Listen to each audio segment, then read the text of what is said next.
did my part on just getting her comfortable. And so now I wanted to do this a little bit so that everybody can see. She actually really enjoys this left jaw. She's better here, a little bit upset when I go up higher. Somebody could have been twisting her ears in the past, I'm not sure. But I have to worm her because it's crucial to her health and moving forward and making sure she gets the care that she needs. So if I can't touch the area, why would I go and start forcing a plastic object that she's probably going to be nervous about? So I've been working to where I just come down to her muzzle here, come back up to a spot that she likes, see what's going on. And then I just kind of work my way back down. And I want to press enough that it doesn't tickle her and that it actually pushes against her, but not to a degree where it's uncomfortable. Come back where she accepts me. Letting her know it's no big deal. Now, I was advised to go ahead and warm her with Safeguard. That's what we have here. And I'm going to do exactly the same thing I've been doing with her eyes. I'm just sleeping. I love that. And there is absolutely no tension here. It's very loose. I just have it in case she decides to not be so relaxed. And I'm just going to take that same thought process with my Safeguard. You can feel when a horsefly lands on them compared to a regular fly. They know that horsefly is going to bite. They can feel something different as the plastic to your hand, to somebody else's tail, things like that. So now what I want to do, she might get a little upset, so I'm going to shorten my rope just a little bit. And I'm going to actually, so she got a little nervous right there. I'm just going to go back to rubbing, okay. So now I'm actually going to try to put my finger into the crease of her mouth, just enough so you can see she's kind of cocking her head. Her eyes woke up. And I'm just gonna leave it there as long as she lets me. And when I feel, right there, when I feel that she relaxes, then I'm just gonna go ahead and take the pressure off. So what ends up happening, kind of like our reverse psychology, if I make her believe that the way she can get rid of me, oh, you're all right, baby. The way that she can get rid of me is by relaxing, that's what I'm looking for. So she just got upset there, and I didn't back off, but I didn't add more pressure. I just stayed with her and then went back to something she was comfortable with.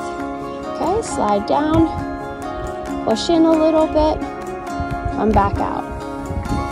Okay, so we're on to the next step.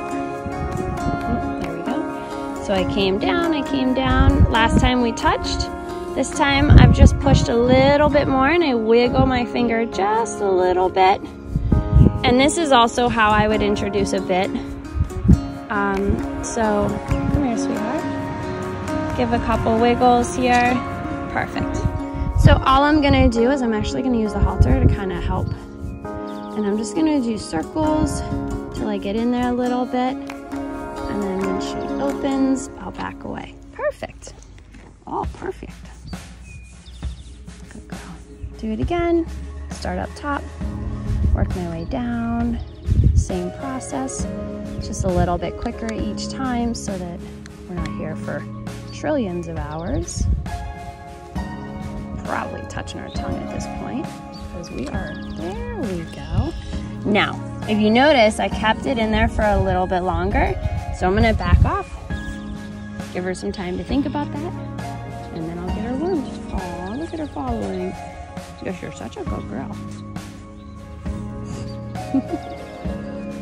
All right, so we're back again. Coming in. Play around. Here, my love. Now this time, I've been pushing it in and keeping it there. Perfect.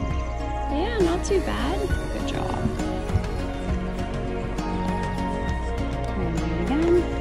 Ultimately, I mean, it's a pretty quick process. I do need to get in there for more than a split. Come here, split second. Good girl. So I'm just keeping it there long enough hard to film this, worm a horse, hold a lever, hold a halter. Well, there you go. She's wormed. Don't know what she thinks about it. She got the whole thing. Obviously, it was going to be way too hard to hold on to that and do it, just in case it didn't go well. But really, honestly, what a good girl. Super, super smooth. Took our time with it. I think the whole process from start to finish between these videos, and I'd say maybe I'm 10 minutes into it. I chose this time because I already have her stall prep to go back in. We pull her out. Obviously, it's a little bit safer for my employees as well. And this way we could go ahead and let that go down through her system. I don't really want her eating hay after she's been wormed.